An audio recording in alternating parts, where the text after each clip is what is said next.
tell you what freedom is to me. No fear. I mean, really, no fear. Hi guys, welcome to another video on My name is May, and I'm the host here. We talk about all things decolonization, sovereignty living, Black consciousness, and just basically finding ways to live more freer, authentic lives where we have a holistic approach to our decolonization personal level. I like to speak about all things in that realm.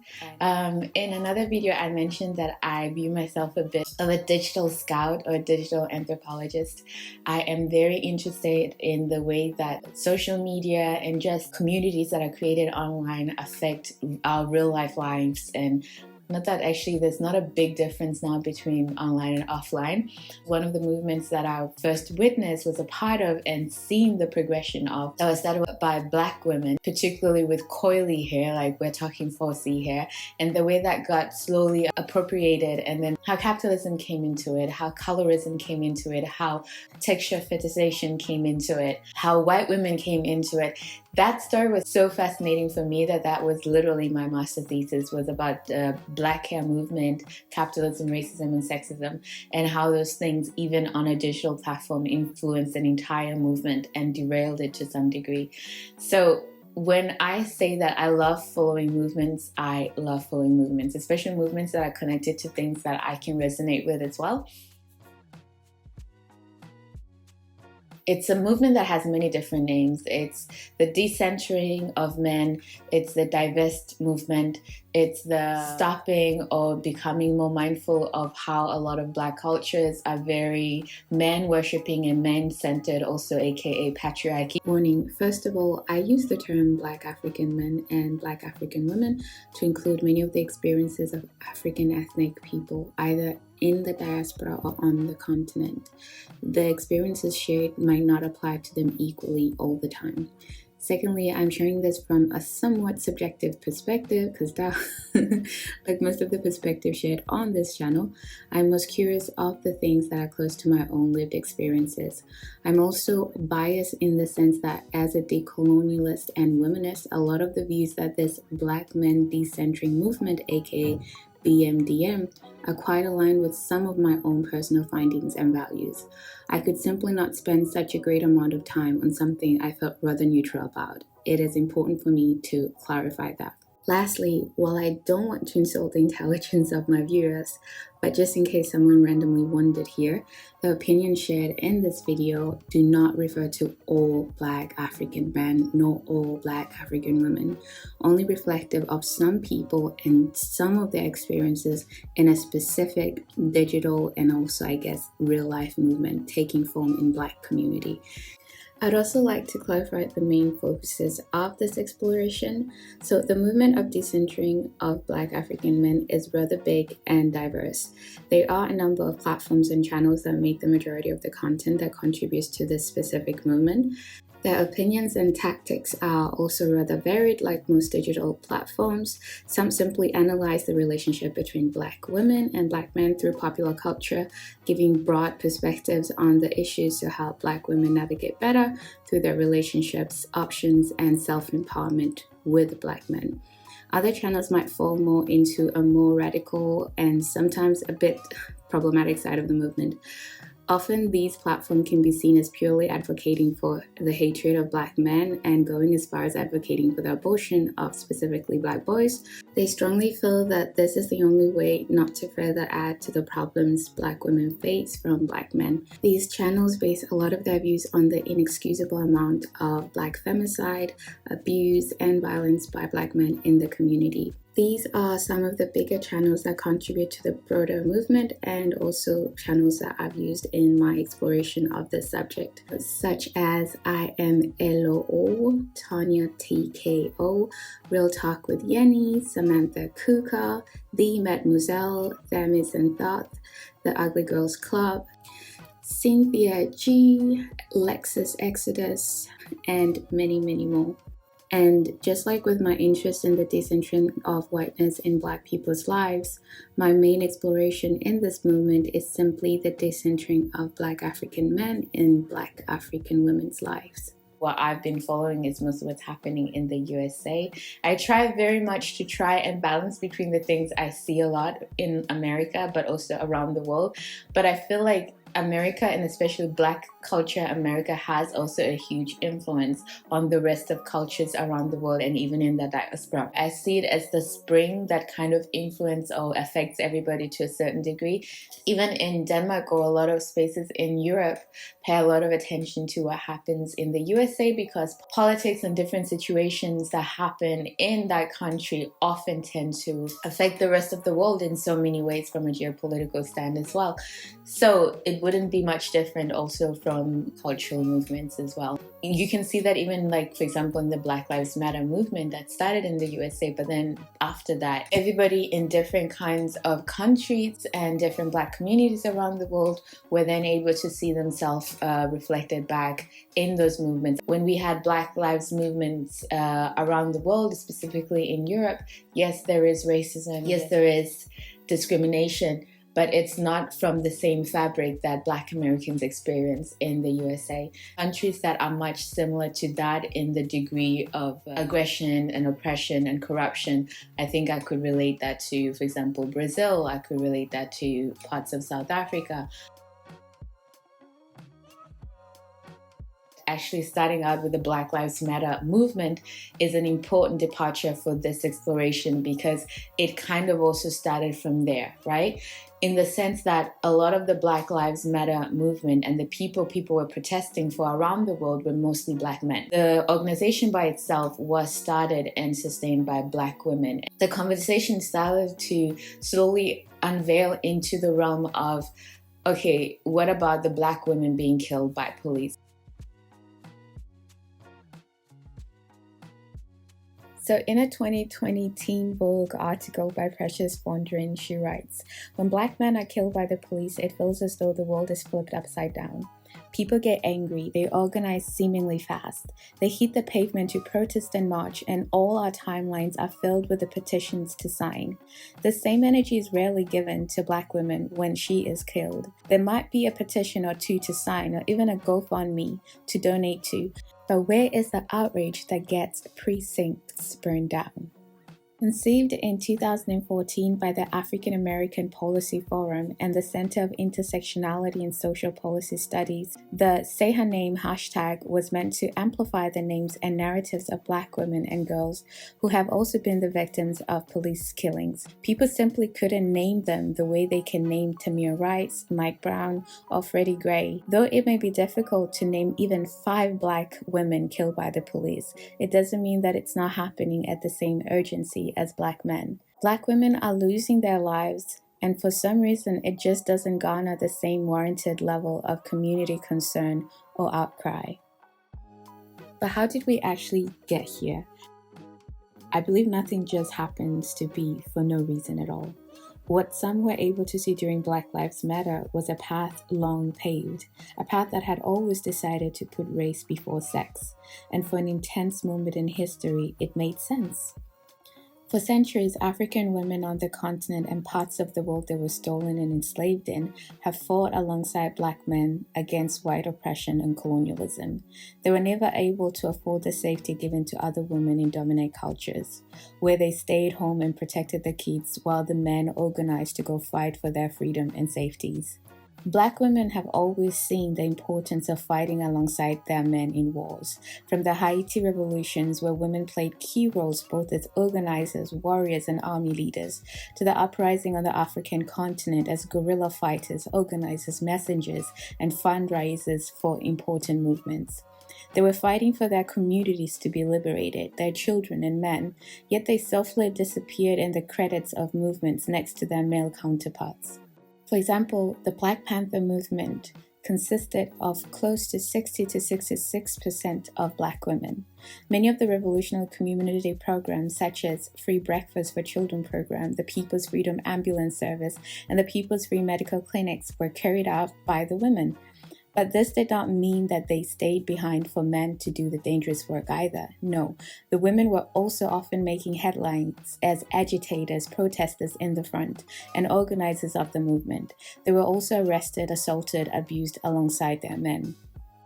Dr. Mary Phillips, co-creator of the Intersectional Black Panther Party History Project, states the following: "Our nation's patriarchy and sexism colors our world. Oftentimes the legacies of women remain absent. Their contributions are lost and the dominant narrative is male-centered. But when we look at the Black Panther Party, much of the work is due to the tireless activism of women. Women were active in every aspect of leadership across ranks. They were critical to the operationalization of the Black Panther Party. They kept the engine running throughout the duration of the organization. Women occupied virtually every position in the Black Panther Party. They were artists, poets, writers, organizers, and theorists, among others. They were key players." Sexism was an issue that the women in the Black Panther Party also took up, noticing that while their men were happy to fight against racism and capitalism, many were not interested in letting go of the power and superiority they had over the opposite sex and desire to lead their own patriarchy, so to say. They just wanted to get white men out of the way. Women in the Black Panther Party developed their own intersectional theory and practice around questions of race, sex, and class that informed the party's approach. While the Black Panther Party allied with women's groups on a number of occasions, the Panther women stressed that their experience of sexism was distinct from that of white women, especially the middle-class white women who predominated in the leadership of some organizations. Even as they experienced sexism by Black men, Panther women also recognized that they were bound together in the fight against racism and capitalism. So basically, many women in the party were not really naive about the sexism and oppression they were experiencing in the Black Panther Party, but often they felt that this was already experiences they endured in the wider Black community anyway.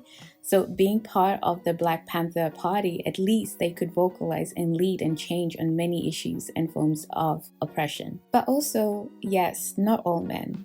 For example, seeing the key roles that Black women played in the party, some key male leaders of the party such as Huey Newton and Bobby Seale later came out and spoke against the misogyny in the movement and highlighted the importance of fighting against all forms of oppression and allying with both women and gay liberation movements. A reformed Eldridge Cleaver, who just the year before was advocating for the women to use their quote-unquote pussy power to move the movement along politically, made the following statement in a newspaper on his changed views. "Let it be a lesson and an example to all the sisters, particularly to all the brothers, that we must understand that our women are suffering strongly and enthusiastically as we are participating in this struggle. The incarceration and suffering of Sister Erica should be a stinging rebuke to all manifestations of male chauvinism within our ranks, that we must too recognize that a woman can be just as revolutionary as a man and that she has equal status. That revolutionary standards of principles demand that we go to great lengths to see to it that disciplinary action is taken on all levels against those who manifest male chauvinism behavior." And these kinds of protests and the way we focused a lot on Black men, even when they came all the way here to, for example, Denmark, there was a huge emphasis on Black men, that you would think that racism and police brutality and discrimination mostly affects Black men, which is not the case. But it's what is emphasized and what is also shows that patriarchy, even in oppressed societies, still has a hold on us.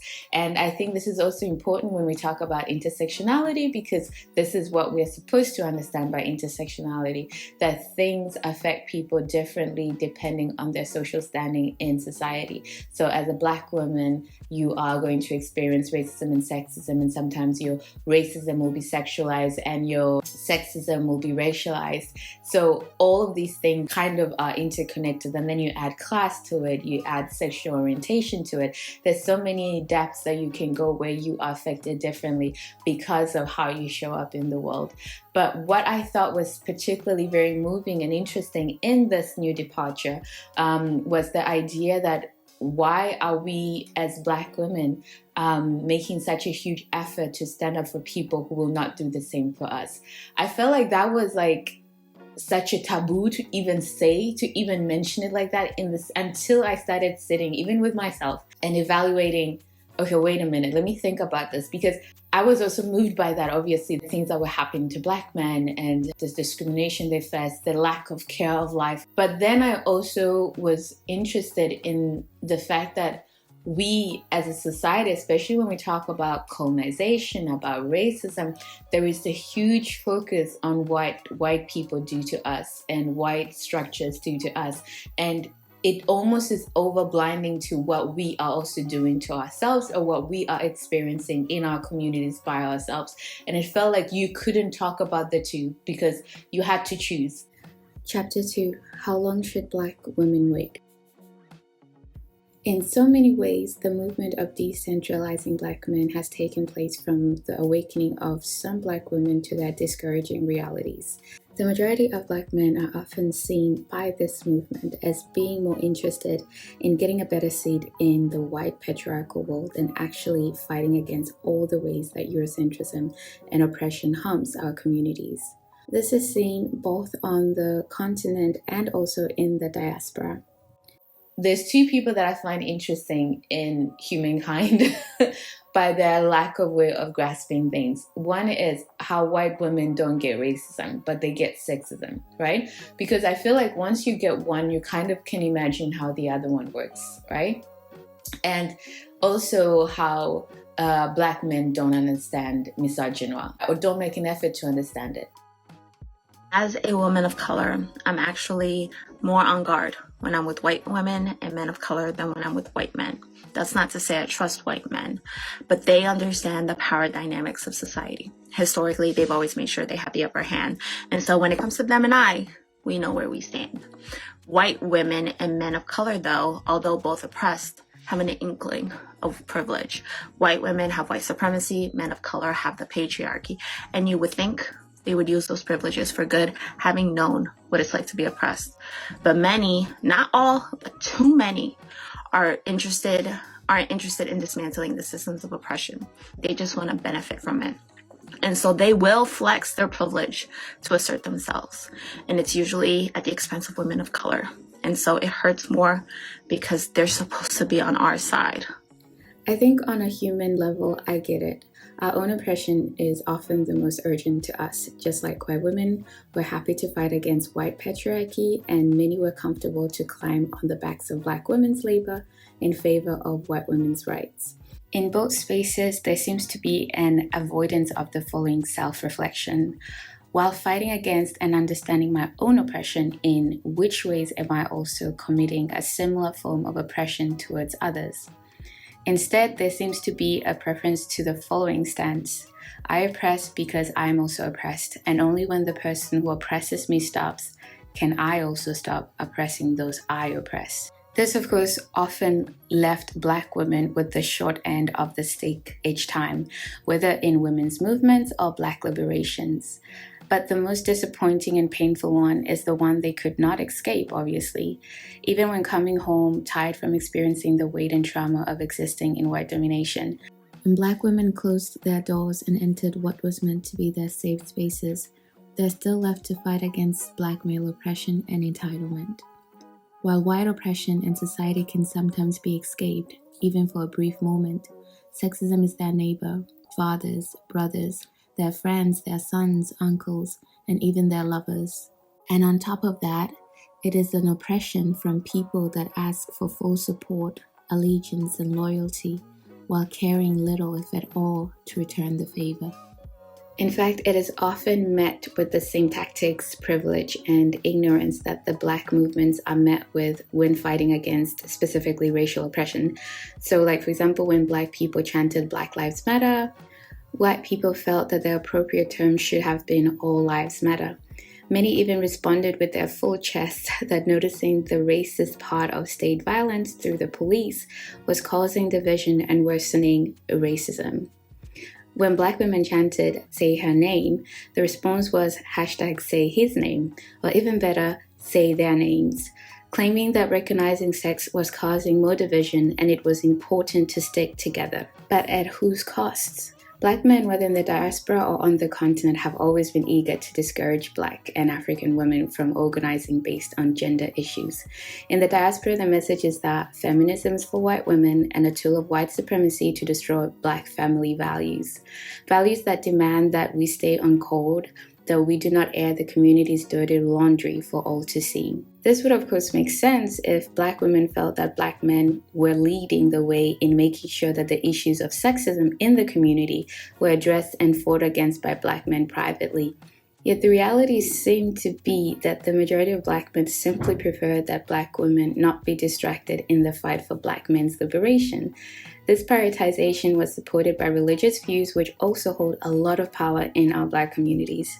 The vision of the Black helpmate, the good, obedient, even supportive, submissive, and long-suffering wife were, and often are, the wet dreams of many Black and African men. Convenient selections of biblical verses and fuzzy claims of divine cultural and traditional norms have a firm grip on many in the community, never to be changed, challenged, or questioned because those work just fine. The awakening of African Black women is a bittersweet one. To recognize that in many ways the strong and supportive roles they've played have not made them more worthy of respect, support, or protection, but rather made their male counterparts more comfortable and entitled. Comfortable to stand on Black women as they drown in sexism, racism, and racialized poverty, get to the other side, and sometimes not even bother to look back if they could help it.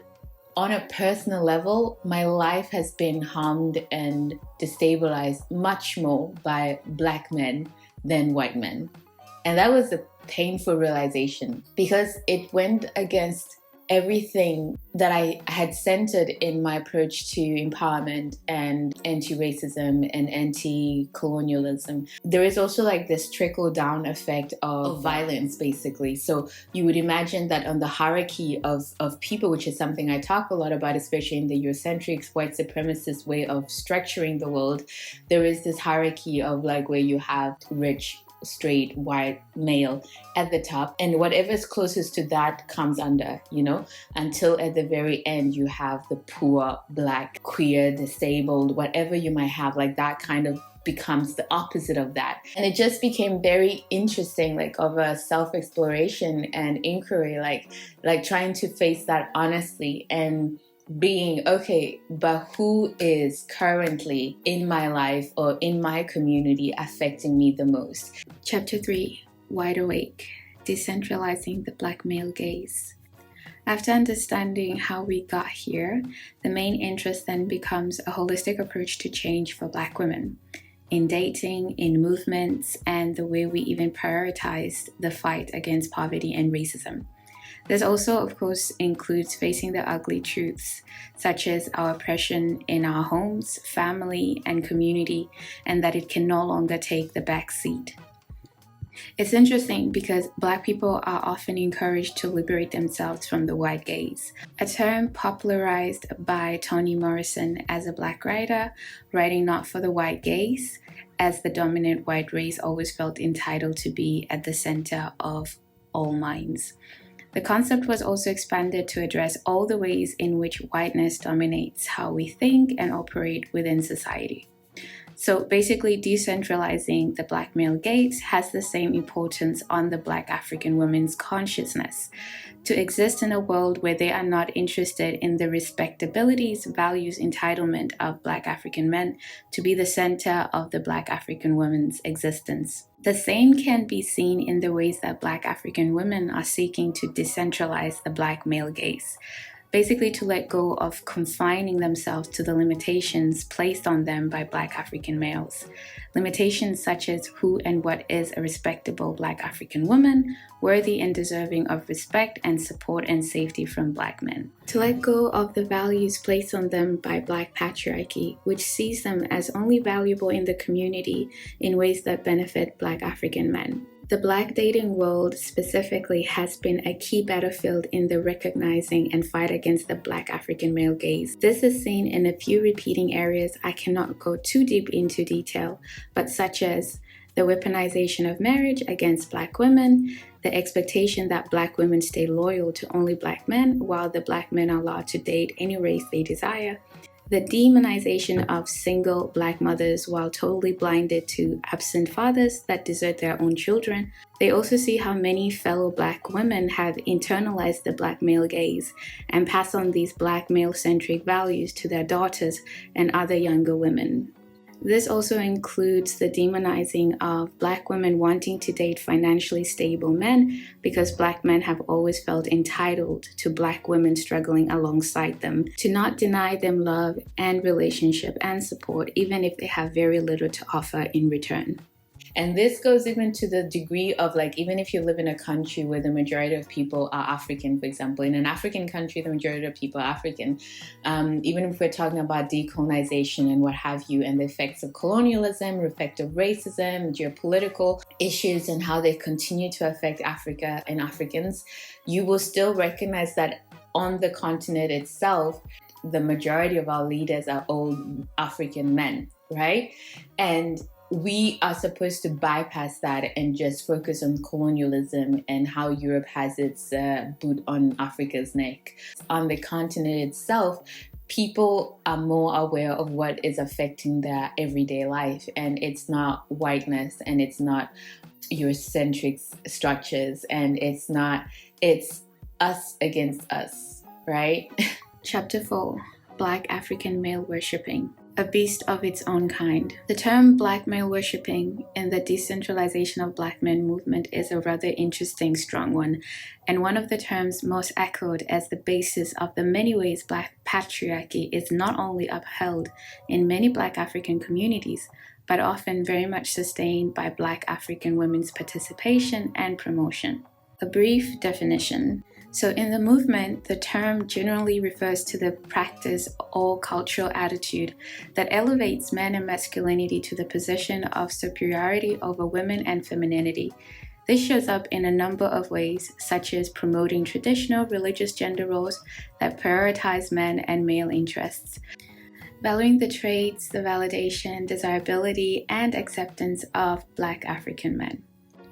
The women in these communities often feel that Black male worshipping can also contribute to the perpetuation of toxic masculinity or the harmful and restrictive beliefs concerning what it means to be a Black man. But most importantly, the most dangerous aspect concerning Black male worship is the idea that good Black African women know their place in the home, that they are careful to never threaten, challenge, nor bruise the Black African male's ego, to be supportive at all costs and never publicly criticize or shame Black men because they are already suffering from white supremacy, as well as the weight of corrupted societies that are set up against them. Hey everyone, Infamous Big Shirley is back. I wanted to come back and talk about a topic that I feel as the Black female community we never really shed light on, and that is Black male worship. Being born into this world as a Black little girl, you're taught from a young age to worship your men. Because of the statistical standpoint that Black men were put on this economy from white people, we're the last people that need to knock them down. That means we lift them up, we don't talk down on them, praise Black men at all costs. Black men are more important than you, we need Black men. That's what we've been taught since we were little girls. Which is why we have a generation now full of narcissistic, entitled Black men because they never took accountability for their degenerate behaviors. This also includes often placing the responsibility of keeping the family together or keeping a relationship with a Black man on the woman. She is asked to be a good follower of her husband, feminine enough, possess enough domestic skills, support her man through his shortcomings, and bring him peace. The Black American women in these movements feel that all this is expected of them, while little, if any, is expected traditionally from their man in return. Not that he be a provider, because then she might be a gold digger. Not that he ensures safety to his family and women. Not that he is responsible and accountable. Not that he does everything he can do to ensure that his community thrives and is protected. Because again, due to the injustices and hurdles he experiences under white supremacy, Black American women are asked to not expect too much from the men in their community. Only group that have to get in a relationship and prove our love by being drugged in the mud. Okay, no, but let's talk about it. Because the way these males expect for black women to just put up with things they wouldn't even put up with is astounding to me. The amount of times a male will cheat on a black woman and then pray and beg for her to stick around and work through the pain and, stay with him. But yet the minute he's cheated on, he is out the door. And when you ask them, why do they expect for us to stay and work through it, but yet they leave, they literally will tell you, well, no one's making you stay. Excuse me. It's so bad now. We will have males who will glorify and romanticize all that he put his woman through on an Instagram caption under a picture like it's cute. It's not. What is going on? It's been so many times I've heard black women speak on the pain and things their partner put them through, and yet they stayed, to where I can't help but wonder if that script was flipped. Would your partner have endured that pain and stayed as well? If the answer to that question is you don't know or no, then sister girl, why are you? These passed down understandings are what is seen as the cause that paves the way for what is defined as struggle love in romantic Black relationships. A concept that requires Black women to glorify being ride or dies and sticking with their Black men even in the most toxic and unequally beneficial romantic situations. I cannot stand the whole ride or die idea because I feel like it's a way to make a woman feel like she's doing something right despite her being drugged through the goddamn mud. It normalizes disrespect. It normalizes cheating, lying, hurting. It normalizes a woman going through struggle love. That's all that is. And we start to believe that we have to get treated like that in order to one day be loved. And some of us equate those things to love. We'll equate our pain and struggling to somehow getting love. This idea that women have to suffer through these relationships and deal with this bad behavior is honestly another way to lower our standards, but also another way that men don't want to take accountability. They don't want to be better. They don't want to change. They don't want you to question what they do. You just got to sit and deal with it. And most importantly, you won't be able to do the same things that they do. The moment that they even have a shred of thought you're doing something similar to what they're doing, all hell breaks loose. This kind of idealization of Black men and always sticking by them also is quick to excuse their destructive and abusive behaviors in the home and community. The same loyalty and grace, though, is not expected from the men themselves towards Black women. While enduring all these struggles, challenges outside and inside the community, Black women are still expected to stay feminine, soft, accepting, but also tap into their masculine nature when it is needed to defend Black men from white oppression. In this kind of practice, the Black African woman is nothing but a pawn for the desires, advancement, support, and comfort of her male counterpart. She has no agency, no demands, no standards, no complicity other than to fulfill the role as helpmate for Black African men. Black male worshipping in the community is unironically not too different from white worshipping. The kind of worshipping that created and supported the idealization of whiteness and everything close to it, that many still on, for example, the continent suffer from. Waiting for whiteness to save them, create solutions, and offer them aid for the very problems that they are not only causing but benefiting from. A special kind of shared psychosis. Just like white idealization and yes, sometimes worshipping, Black male worshipping in the Black African woman is the belief that one day Black men are going to save them if they can just keep standing by them, confirming for them and hoping for the rainbow at the end of the struggle. On a community level, the hope is that they would one day be so freed from white oppression, thanks to the unwavering support of Black women, of course, that they create communities and countries that are finally safe from violence, killings, neglect, and abuse.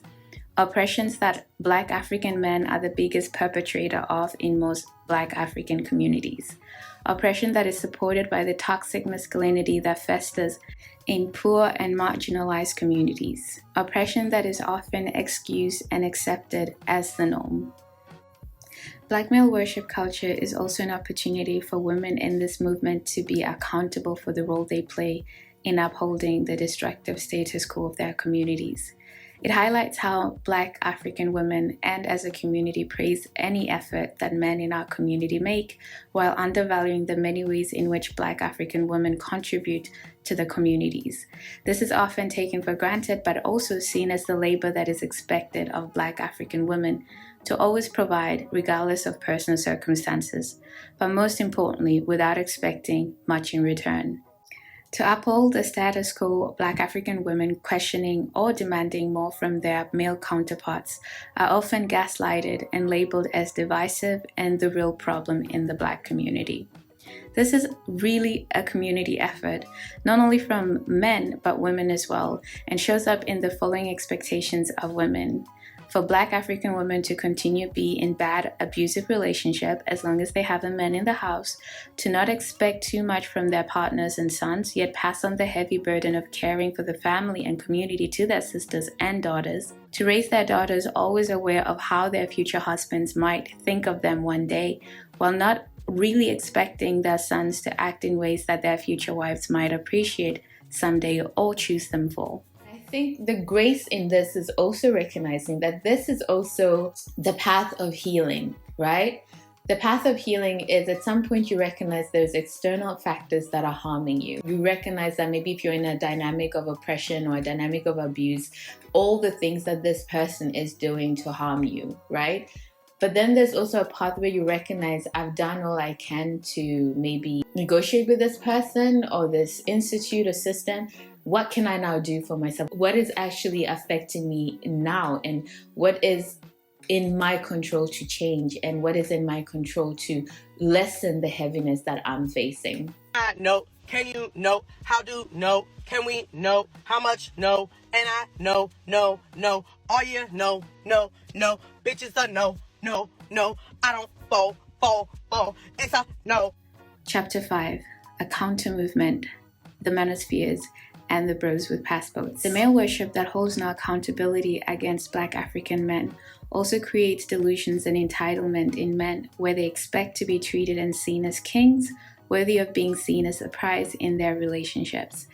A claim that is prevalent in the toxic Black digital manosphere, which honestly is a whole mess of its own, so we're not going to go too deeply into it. But basically, these delusions and fragile Black male egos also often show up as competing with their women because they see the equality/liberty and fairness that women seek in the community as a threat against their self-identity. On the continent, this desire for equality in agency in life, may I add, not to be like men, is also seen as being un-African and a sign of over-Westernization. The sentiments are strongly shared in a counter-digital male-dominated movement that is known as the Manosphere. The simplest way to describe the sentiments shared in this online community is that the feminist movement and the empowerment of women in the West has ruined them as desirable partners. They feel that they don't make women like they did in the old days, where they knew their role and place. The women are seen as being money-hungry, superficial, unfeminine, self-centered, with unrealistic expectations and standards for their men. I think a great example of this can be seen in an interview given by the musician and businessman Akon on a podcast with other Black men. He speaks about the wonder of dating African women and his reasons for preferring them over so-called Black American women. Women, now it's paradise. Because you're not just dealing with beauty, you're also dealing with a different mentality. Like, women treat you like the king you are. Like a king. They're not competing with you. They're not fighting for equality because they understand that men and women could never be equal.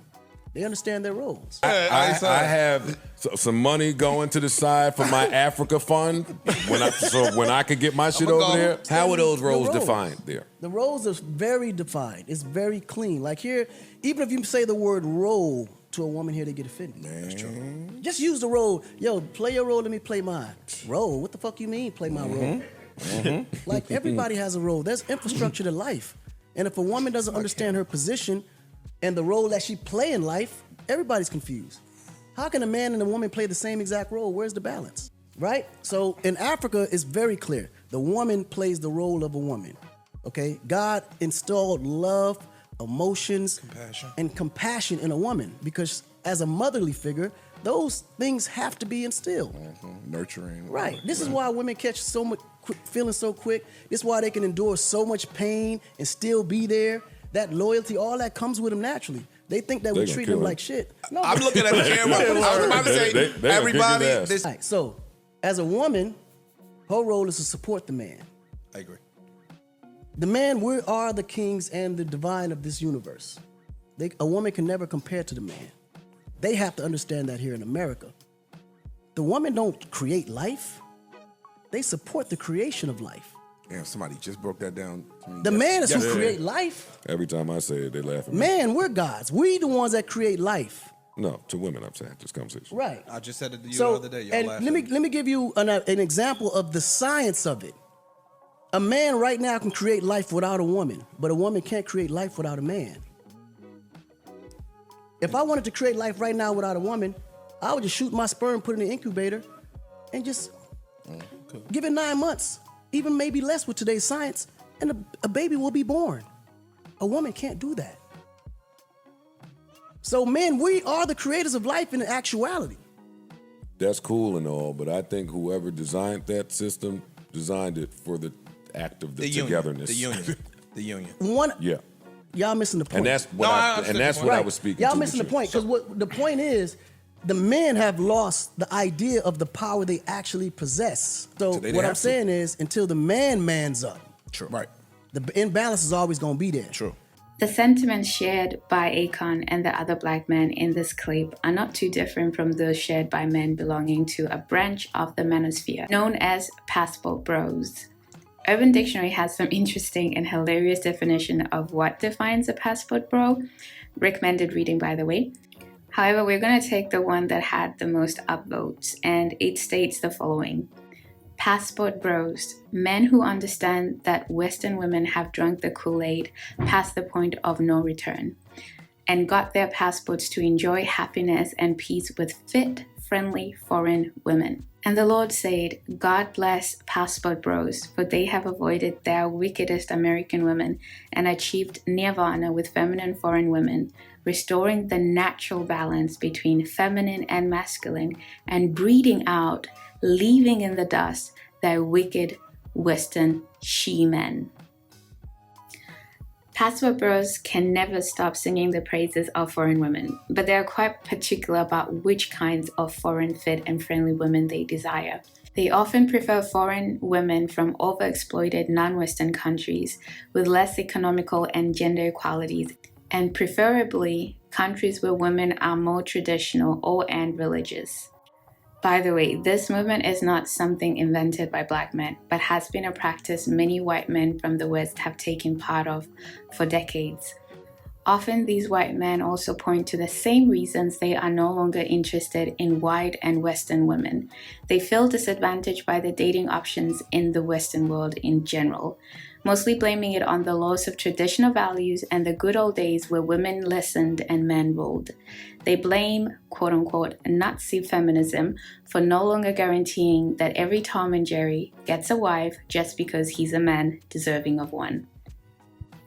White men often opt to go to countries in either Eastern Europe if they do not want to shake, the racial boat too much, or more popular among older white European men, Southeast Asia. Here they embark on their quest to find women that are younger, less sexually experienced, feminine, of course, non-feminists, non-threatening, and more traditional than the women in their home countries. Honestly, this is a whole toxic can of worms that rides on centuries of white imperialism and superiority that unfortunately, or fortunately for you, I can only briefly mention in this specific exploration, okay? But basically, while black men in the West did not invent these movements per se, it does expose that in their expectations of women, a certain kind of black men and white men are oftentimes very much on the same page. Basically, when displeased with the progression of women's rights in your country, you can always take your maleness, whiteness, and imperialistically backed currency to some country where women have less options. I just came back from 3 weeks in Eastern Europe, and I'll tell you one thing: like, you can say what you like about Eastern European countries, and they're a little bit corrupt, a bit more dangerous maybe, but they all share a similar value system, and because of that, there is still ingrained shame in those cultures, like Romania and Ukraine, where I was hanging out. Women aren't running around acting like sluts for the most part because they still fear their father. They still fear being shamed. Their father. They respect their father. That's for damn sure. Like, I would also say that comes from a cult, a unified cultural set of values that everybody agrees upon. Even more important, as Akon mentioned, where women still need to attach themselves to a man for survival, traditional status, and safety from the broader and hostile male-dominated society. But anyway, back to Black women. So while Black women have always been expected to support and see the success of their men as success for the community, when Black women succeed financially or educational-wise, elevate in society, want better for themselves, seek independence, since let's not forget, they understand that no one is looking out for them in most Black communities, their very success and thriving is then used against them as the reason no Black men can marry them, especially if they are looking for Black male partners who are more equal to them. Their success and ability to rise and survive beyond their oppression is often viewed as a threat, competitive and unfeminine if it does not directly benefit Black men. It is also often seen as emasculating to Black men, since if Black women can thrive and provide for themselves, and though still wanting a partner but don't need one, it questions Black African men's role in the Black community. This independence is also seen as one of the reasons successful Black American men are perceived by many as being too demanding, not submissive enough, and willing to make their men feel like men. Other races of women are then held above Black women, since they are able to submit to their men and let them be the man. Women from, for example, the Latin community, but also especially white women. In the decentralization of Black men movement, these are known as the preferences, and often used by Black men to taunt Black women and show them why Black men do not want to date them. These preferences are often seen in the decentralization of Black men movement as mostly being rooted in the hatred of Black women, specifically non-ambiguous looking Black women. They are rooted in colorism, in anti-Blackness disguised as a simple preference. That is not a preference, that is a requirement. Here's an example of an actual preference. Short hair versus long hair. But if your short-haired partner one day grows their hair a little long, you're not going to be like, you are disgusting. I'm no longer attracted to you. I'm leaving you. Here's the thing about your preferences. When we start asking you questions to make you unpack why you feel this way toward an entire group of people, that's when you get exposed. Because why are you not attracted to Black women? What about them are you not attracted to? Because the only thing that we all have in common is our Blackness, which means that you have an issue with the fact that we are Black. And I don't think you could give me a non-problematic reason for having an issue with someone's Blackness. Black women are not a monolith. We don't all look the same. We don't all sound the same. We don't all act the same. And it's especially when you have this preference that excludes an entire marginalized group. Like, you should probably unpack why you feel that way. Because I guarantee if I asked y'all, give me some non-problematic reasons why you wouldn't be attracted to all Black women, my comment section is going to be filled with just pure racism and misogynoir. Once again, y'all don't have preferences, you have requirements. I would even say, like, even in my own upbringing here, going to school, for the most part, I would always be the only Black person in class. But I remember this one incident where there was a Black guy in the other class to me. So, for example, we're both in the 7th grade. I'm in 7A, he's in 7B, whatever. And I remember in my little young brain, like, wondering, like, oh, I wonder if he likes Black girls, you know? This idea came from the understanding, even at a young age, that even if I might still like Black men, because just like white people are mostly also attracted to white people, Chinese, like it's the norm that people are mostly attracted to their own race. But it's not the same in Black people, especially Black people in the diaspora, or Black people that have access to people of other races. You cannot assume that the majority of Black men are also attracted to Black women, whereas a lot of Black women, even if they grew up in the West, even if they grew up, for example, in Europe, England, that has a huge population of Black people as well, there is always this questioning from Black women if the guy who's also Black, grew up in a Black household, born of a Black woman, likes Black women. So, and it's normalized to the degree that we just accept that we will not always be prioritized or experience the same loyalty that is expected from Black women to have for Black men. But then if anything happens, if there is a shooting, a killing, an injustice, Black men always expect Black women to show up, to be supportive, to be understanding, all of that, to fight their cause. But when that same thing happens to Black women, Black men don't feel the same obligation. The women in the movement basically call out the heavy need for Black men to promote whatever class of women is closest to whiteness, and further is from the women that raised them, the women in their communities, and the women that gave birth to them. You also see, like, the more you study about European, especially Western European history, how the taming of women took place.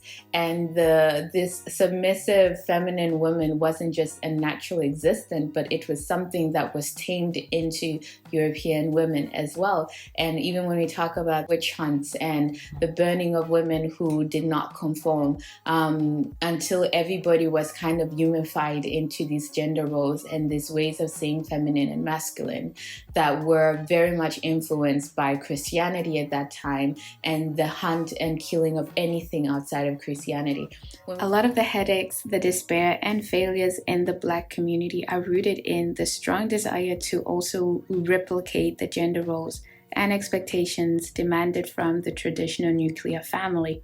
This nuclear family is defined as the following. So basically, a married couple consisting of a man and a woman and their children, where the father is the sole breadwinner and the mother is in charge of the home and raising the children. This is something that most traditionalist Black African men use as the reason as to why Black feminism is dangerous, since it disrupts gender roles and, most importantly, threatens the Black nuclear family in the community. This is seen as the biggest reason that our communities are failing, the lack of the nuclear family units. This is also why talking points in much of the Manosphere is centered around who is worthy of marriage and to be chosen, centered around the advising of Black women, the least married group of women in the USA apparently, to become more desirable for Black men so that they might finally not only secure but be able to keep a Black man. This is also why Black single motherhood is weaponized in such spaces, because it is seen as a sign of failure by Black African women to achieve and be deserving of a nuclear family. Single Black motherhood is seen as something Black African women created by themselves and thereby solely responsible for the blame of. If it is so important for the Black African families to uphold the values and roles presented by the nuclear family unit, it is only important to question how did that come to be the ideal and norm? Because as we know, nothing falls from the sky, not even so-called divine gender roles that so many desperately hold on to as the basis of all moral and civilized society. There is this idea that people are just being traditional, and for me traditional always means sexist and sometimes racist. People say traditional as if tradition is a neutral term, but it's not. It comes from a certain worldview, a certain spirituality or religion, a certain cultural practice. Chapter 6.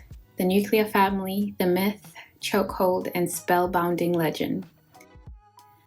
The idea that there is only one way for men and women to play roles in families or community is a very narrowed perspective, since for millennia what constituted a family has varied from culture to culture around the world. We're in a moment of cultural lag. We have an old, archaic idea of what family is. It existed in this one freakish moment of history between 1950 and 1965. Through most of history, family was an economic unit. It was for making the farm work. In 1800, 75% of American workers were farmers, and most of the other 25% worked in small family businesses. In the South, of course, slavery separated many Black families. But across most of society, people lived in big, extended families. There were uncles, nieces, nephews around. If a relationship failed, if somebody died, there were plenty of other people to pick up the slack. During the Victorian era, the family reached its peak in the US and Britain. I hope you are behaving very well. The number of people who lived in extended families was higher in the Victorian era than ever before or ever since. The world that people had known was falling away. And they felt not only economically under threat, they felt morally under threat. So the extended family functioned as a moral unit. In it, children were taught right from wrong, and traditional values were preserved. Then, as factories opened in big US cities in the late 19th and early 20th centuries, young people left home to chase the American dream. The families they started were nuclear families. By 1960, the nuclear family dominated. Nearly 78% of children were living in one. You had what they called a cult of togetherness. So there was tremendous social pressure to live in one of these nuclear families. But the conditions for its success were very particular to the post-war era. Everything conspired to make the nuclear family stable and possible. Wages went way up, so you had men who could have a single earning household. Women were relegated to household. You had high union membership, high church attendance, high social trust. These independent people spend the profit from their labor to maintain the highest standard of living in the nation. By 1965, that was over. And the stable, cultish nuclear families of the 1950s have been replaced by the distressed families of every decade since. Over the past half-century, the share of people living alone in America has doubled. People are marrying later and divorcing more. The general fertility rate is dropping. And the stress from this change has fallen disproportionately on less affluent households who must perform all the work that was once done by members of an extended family. So the switch from an extended family to a detached nuclear family has been great for those who are privileged. It's given us way more freedom. It's been sometimes cataclysmic for those who aren't. There are many examples of family structures that greatly differ from the nuclear family ideal around the world. Many of them had more an emphasis on community as a whole rather than an isolated single family unit as idolized through the nuclear family, which, by the way, current research finds to be harmful and isolating to mothers, and it overburdens them with the main responsibility of caring for the family and children. Yet also expects them to do the main chores in the house as well as contribute 50% of the household income. Responsibilities that for centuries had been shared amongst a larger network of people in a family and community. However, by the end of the Middle Ages, due to the influence of Christianity in Northern and Central Europe, monogamy was sanctified by the church, but most importantly, the church also helped in defining our current gender roles. This later made way for what we understand today and appreciate and idolize as the nuclear family. It was also with this backing that it was promoted as the most appropriate and maybe even moral family structure. So in an article written by Rebecca Sear, demographer, anthropologist, and human behavioral ecologist, she states, in more economically disadvantaged regions and groups, male breadwinning may never have gained a strong foothold because it requires a certain level of resources and security. The tendency of academics to come from the kind of affluent families in which male breadwinning is feasible, incidentally, is likely another reason why some academic research is particularly fixated on this family form. Once established in those economically advantaged regions and families, historians have suggested that the male breadwinner norm was then exported to other parts of the world from the West. In parts of Africa, for example, there is evidence that the male breadwinner norm was introduced by colonial authorities and by the Christian missionaries who accompanied colonization during the 19th and early 20th centuries. Elsewhere, in South Asia, for example, industrialization may also have led the emergence of a male breadwinner norm, but through a slightly different trajectory from that in Europe, with a progressive differentiation of men's and women's work and devaluation, of course, of women's work. I think it's also important to recognize how both capitalism, colonialism, white supremacy, imperialism, and patriarchy all had a play in shaping and defining such a globally accepted norm. A norm that would have never been as widely spread had it not been due to colonization, classism, and imperialism. So when there is a call for Black African women to stick to culture and tradition, it is also really important to question the roots of those cultures, traditions, and values, as well as who truly benefited from them and which worldview helped form them. While the roots of things don't always instantly invalidate them, as an active agent of our own lives, men or women, we have the right to question the norms that govern our lives and occasionally question whether they are truly created to be of benefit to us. So I think since these are not unchangeable natural laws, most of them created by fellow humans, I believe that we have the right to revise, reject, reform them to meet our own current realities. It is also from here that conflict often comes from in a community, where accepting certain passed down norms and tradition and expectation are beneficial to some, yet destructive to others.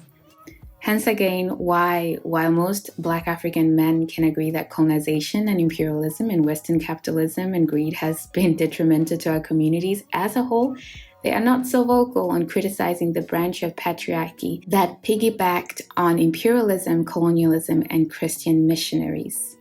There seems to be a clear selectiveness in which forms of white supremacy to denounce and which to take advantage of. Something passport bros are a great example of. It's no secret that passport bros are known to often prey on women from overexploited countries.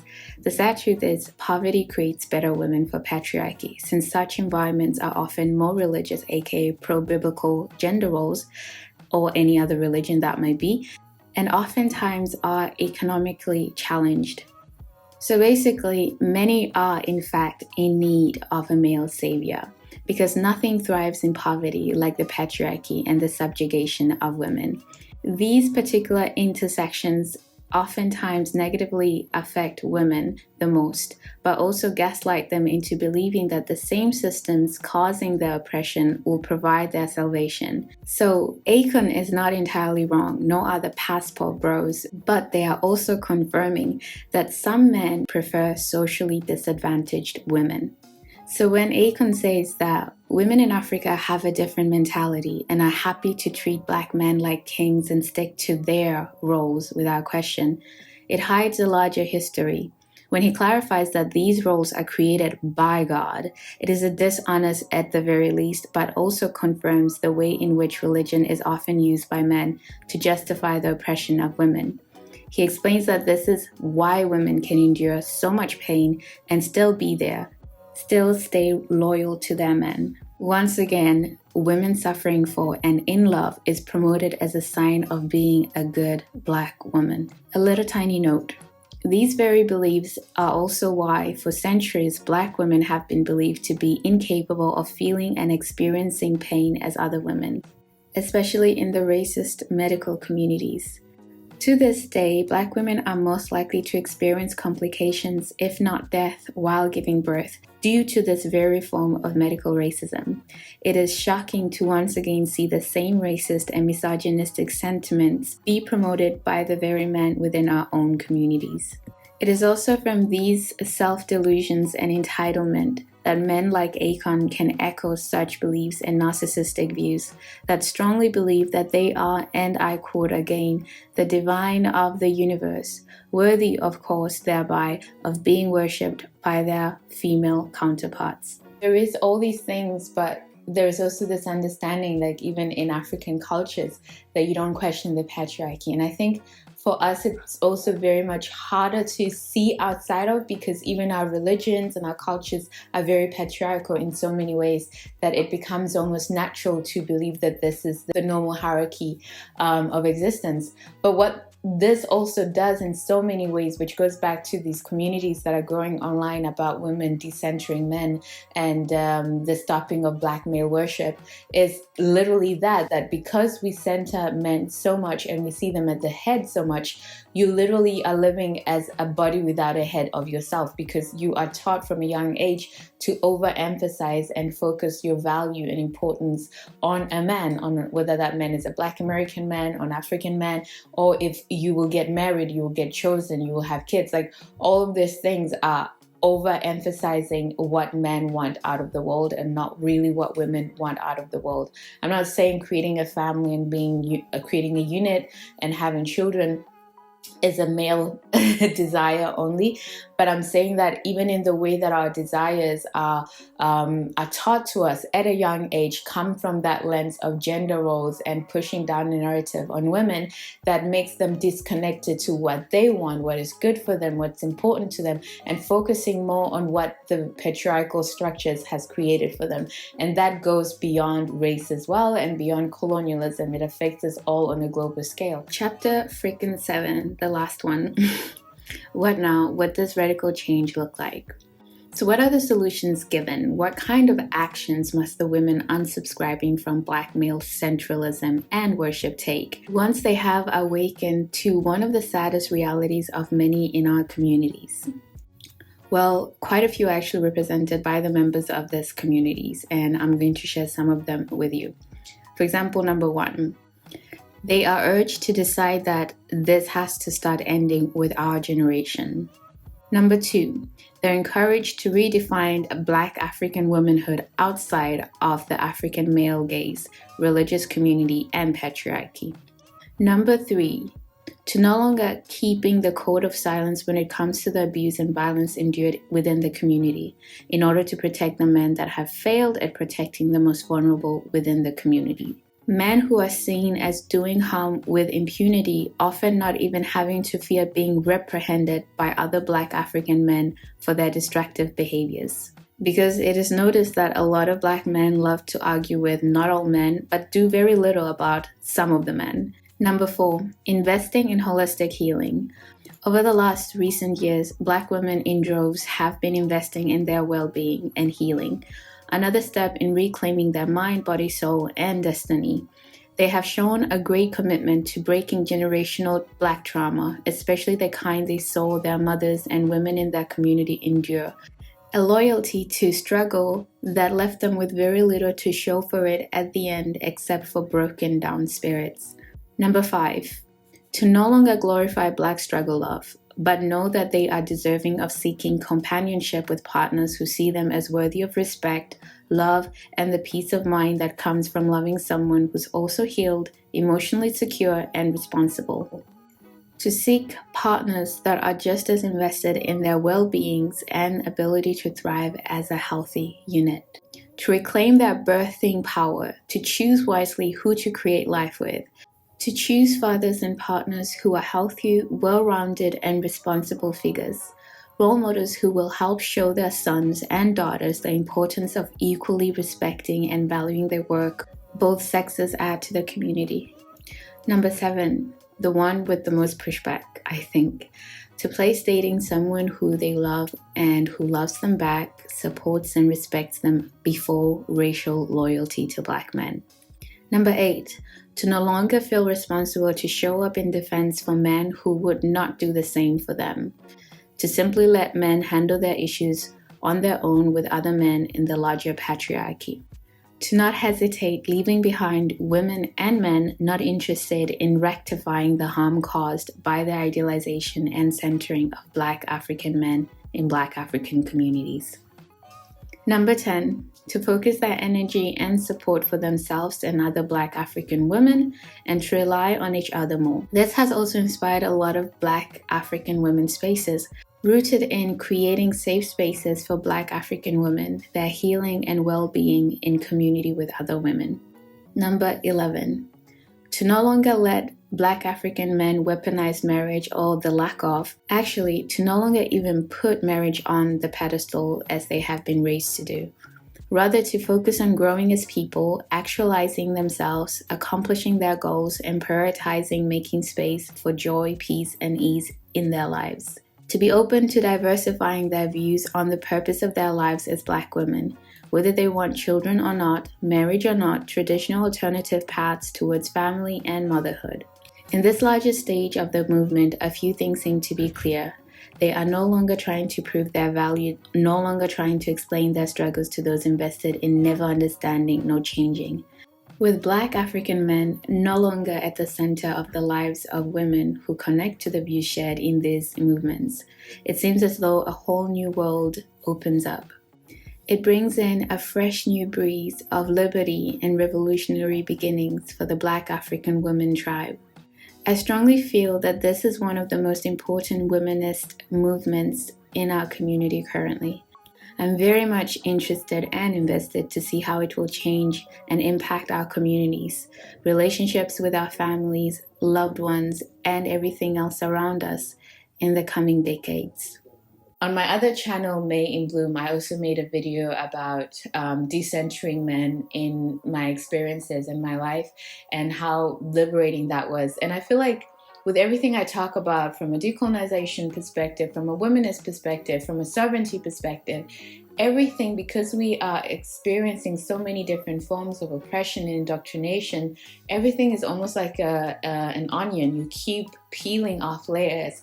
The healing and growth is continuous. You recognize more and more ways how you are in yourself continuing your own oppression, or you're continuing in living and having perspectives that are decentering to yourself and alienating to yourself because you've been indoctrinated by those who have a bit more power in the different axes of human statuses, whether it's through sex, whether it's through finance, whether it's through race. Whatever you might have, like, you see those things affecting you, and you are also working on them as you learn, as you grow.